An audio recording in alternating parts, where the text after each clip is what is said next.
We all know people who are happy, people who light up a room as soon as they walk in. But what makes people happy? Why are some people easily able to be happy and other people, happiness eludes them for an entire lifetime?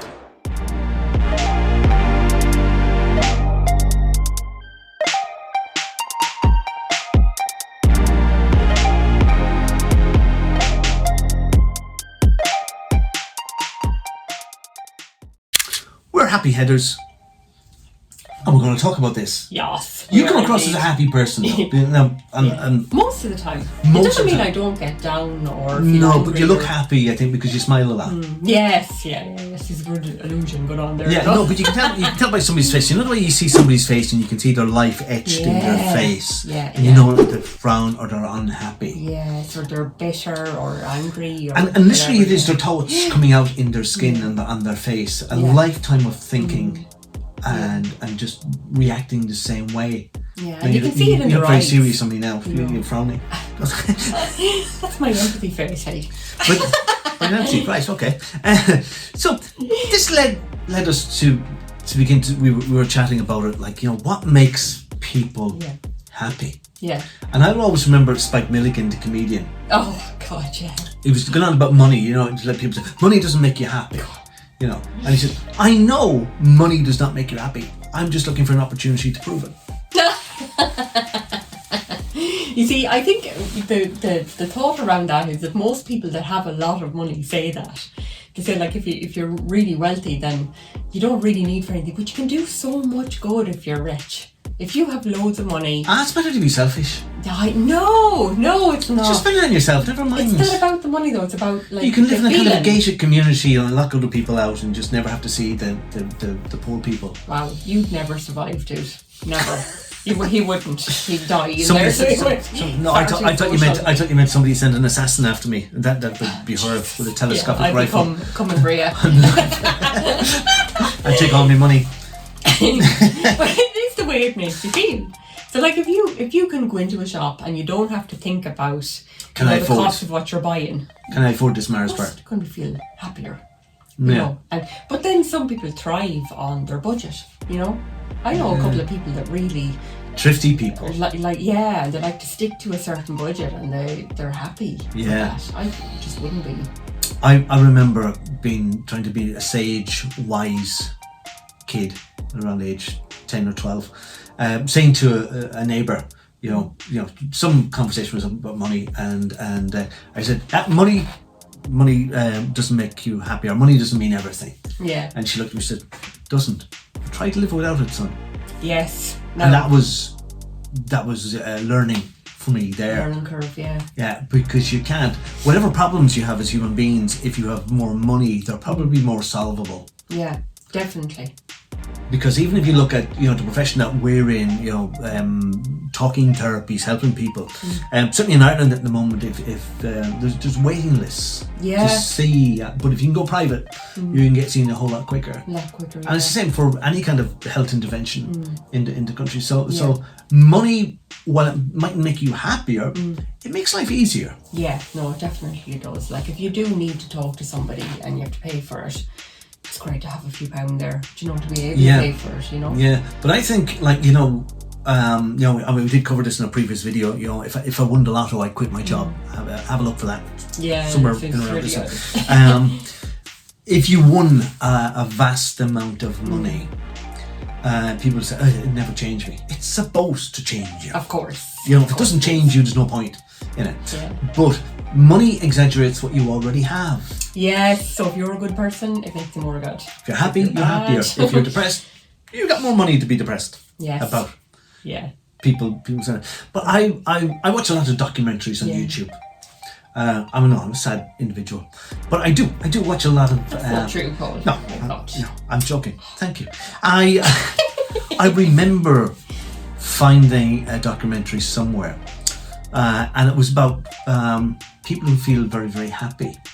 And there was this guy, he pulled a rickshaw, this thing like it was a cart for tourists. I don't even. Oh yeah. I don't know if he's somewhere in Indonesia or Vietnam or some. I don't know what country it was, but some of those countries lived below the poverty line.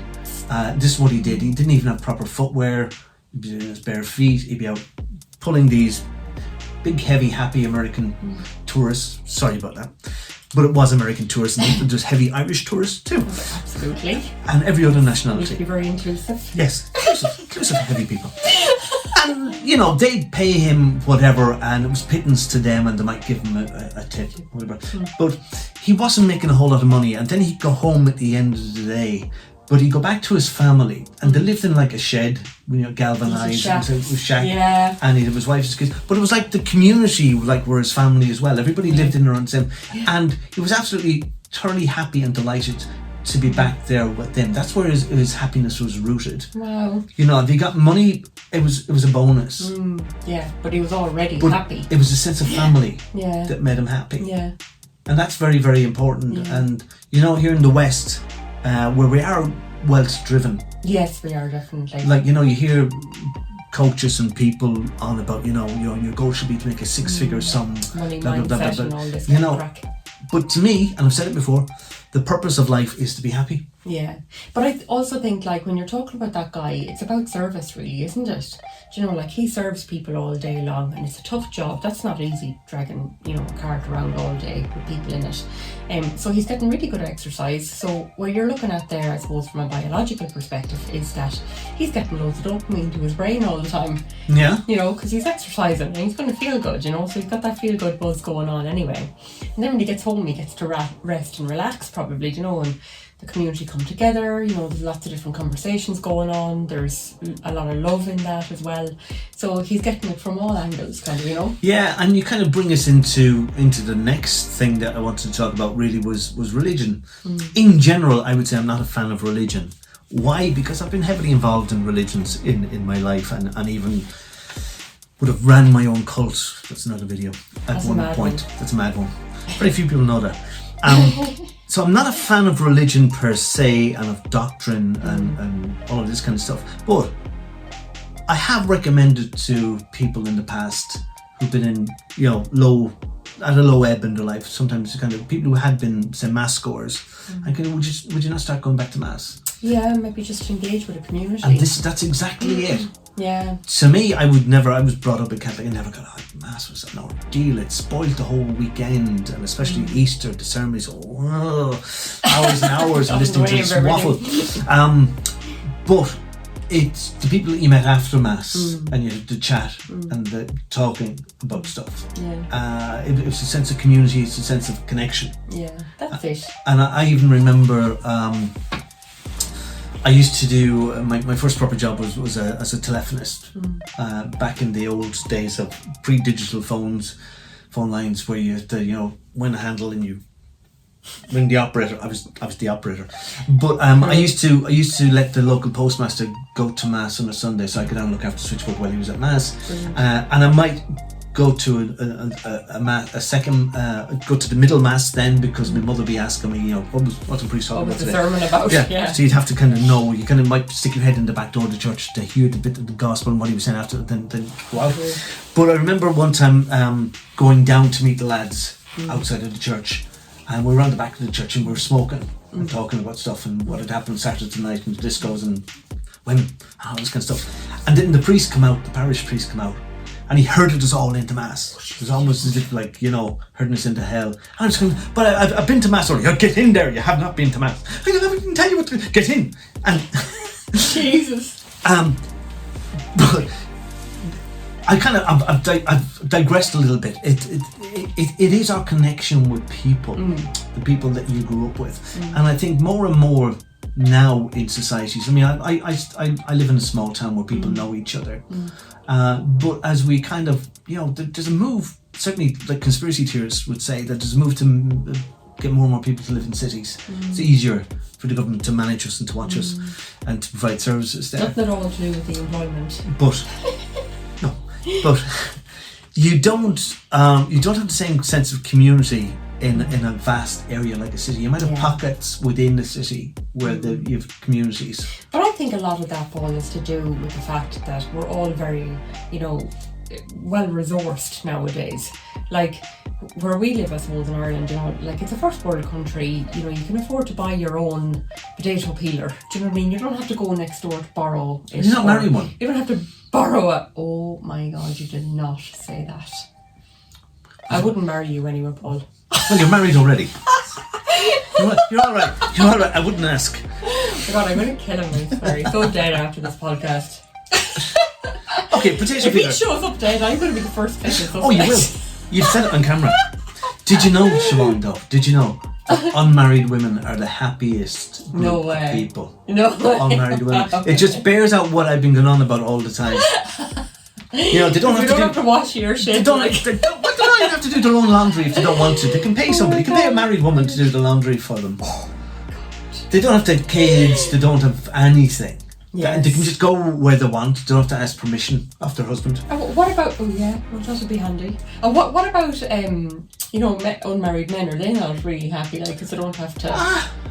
I'd say they are too. I'd say some of them probably feel that they're missing out, but they don't know what they're missing out on. Yeah. I suppose. You ever see these films and it's always like this single guy, you know, but the poor married man is so tied down by the family, like he can't go anywhere or do anything. No, and it's so sad for him. But it's true. But it's actually like that for It's women, true. though. And I'm going to repeat myself because I know I've said this recently in one of our videos too. Myself and a good friend of mine would go out play pitch and putt on a Sunday morning. And sometimes we're out there, it's lovely sunny morning, the grass is green, it's cut, it's manicured, birds are flying, and we're the only two people out in the course.